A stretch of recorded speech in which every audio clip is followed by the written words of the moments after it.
Bonjour à tous et bienvenue sur la chaîne Objectif Dividende pour cette nouvelle vidéo. À la recherche de revenus passifs, on est toujours confronté à un défi particulier lorsqu'il s'agit d'investir. Et avec le potentiel des décennies à venir, on se doit d'investir dans des actions pour nous aider à couvrir nos besoins sur le long terme en touchant des dividendes. Et c'est exactement pour cela que j'ai créé cette chaîne, pour vous aider à faire ces choix. Et avant de commencer, si ce n'est pas déjà fait, je vous invite donc à vous abonner à la chaîne et on va pouvoir passer à la vidéo. Warren Buffett aime investir dans le secteur bancaire. Il recherche des compagnies qu'il peut comprendre et analyser. Il aime les choses simples. Il n'investira jamais dans un produit financier complexe et recherche des compagnies qui ont un avantage concurrentiel, c'est-à-dire qui leur permettent de se protéger des nouveaux entrants. Il cherche à acquérir de très bons business à des prix bradés et à les garder pour longtemps, car il le dit lui-même, il est de loin préférable d'acheter une entreprise formidable à un prix équitable plutôt qu'une entreprise équitable à un prix exceptionnel. On doit donc s'en inspirer, c'est-à-dire investir pour le long terme, conserver nos actions et ne pas chercher à rentrer et à sortir du marché toutes les semaines. Et aujourd'hui, on va s'intéresser à la Bank of New York Mellon, qui est une compagnie mondiale de services financiers. Fondée en 1784, la banque est aujourd'hui une énorme machine financière, représentant une capitalisation boursière de 39 milliards de dollars et emploie près de 50 000 personnes. La banque propose une gamme de services de gestion des investissements et des services financiers sur plus de 100 marchés dans 36 pays. La Bank of New York Mellon, qui fait partie des plus grandes banques dépositaires au monde, est une compagnie très intéressante car elle fait fonctionner une grande partie des marchés. Les opérations sont réparties entre deux principaux secteurs d'activité, les services d'investissement et la gestion des investissements. Je suis moi-même actionnaire de cette compagnie, ce qui me permet de collecter des dividendes régulièrement. La banque possède sa propre activité lucrative de gestion d'actifs, générant énormément de liquidités, mais elle assure également la compensation et la conservation pour de nombreuses sociétés financières de premier plan. Et c'est justement cette combinaison de sa propre gestion d'actifs et de son service en coulisses qui en fait une compagnie très intéressante. On peut souligner que cette compagnie existe depuis plus de 230 ans, c'est donc quand même une preuve de durabilité. La clé de cet investissement, c'est l'argent liquide bien sûr, qui continue d'arriver jour après jour grâce à ses services et ses activités de gestion d'actifs.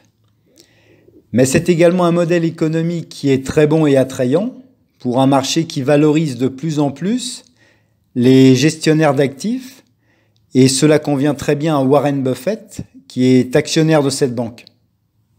L'acquisition de Mellon Financial par la Bank of New York en 2007 pour 16,5 milliards de dollars a créé la Bank of New York Mellon qui existe aujourd'hui.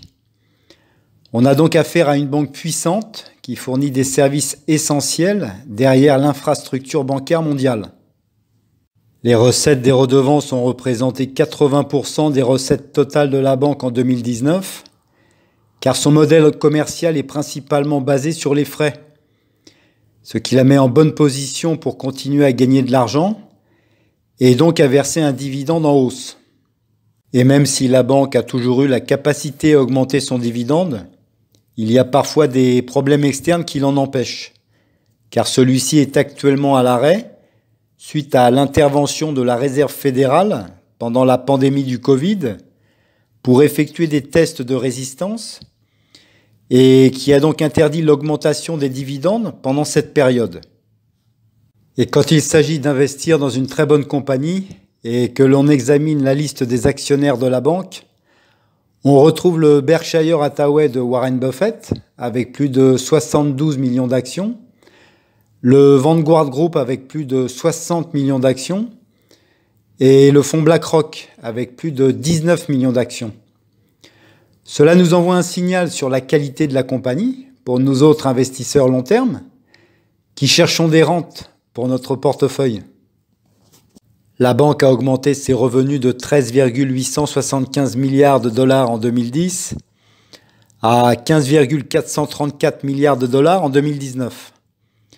Cela représente un taux de croissance annuel de 1,19%. C'est donc pas vraiment impressionnant.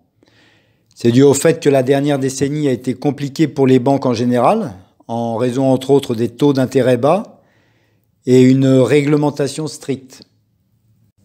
Le bénéfice par action est passé de 2,06 dollars à 4,51 dollars durant cette période.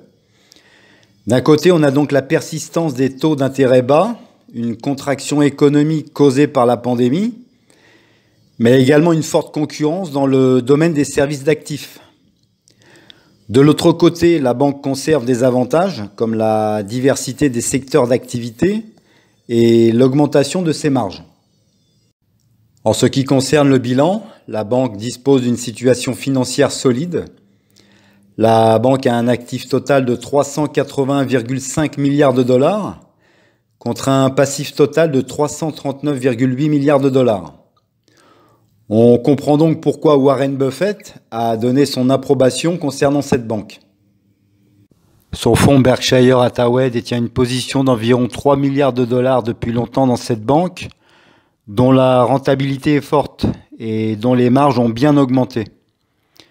Au cours des 5 dernières années, la banque a réalisé une marge nette annuelle moyenne de 24,59% et un rendement annuel des capitaux propres de 10,07%.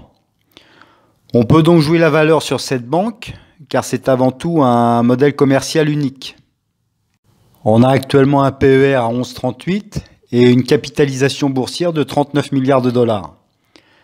Le rendement actuel du dividende est de 2,77%. Le taux de croissance de celui-ci est de 12,77% sur 5 ans. Et avec un taux de distribution à 31,49%, le dividende est donc bien couvert. Il est de 0,31 dollars par action et il est trimestriel. Concernant l'historique, on constate que le dividende est en hausse depuis 10 ans. Donc pour résumer, Bank of New York Mellon est une puissance financière mondiale dont la longévité est inégalée, avec un dividende à 2,77%, une croissance à 2 chiffres du dividende à long terme, un taux de distribution modéré et l'approbation de Warren Buffett concernant la qualité de la compagnie. Cette action représente une bonne idée d'investissement pour tout investisseur souhaitant collecter des dividendes régulièrement. Je reste donc optimiste pour cette action et je considère qu'il s'agit d'un bon investissement à long terme. Cela me permet surtout de diversifier mon portefeuille à dividendes et de continuer à appliquer ma stratégie qui consiste à investir dans un maximum de secteurs afin de collecter des dividendes le plus souvent possible. Voilà, j'espère que cette vidéo vous a intéressé et que j'ai été assez clair.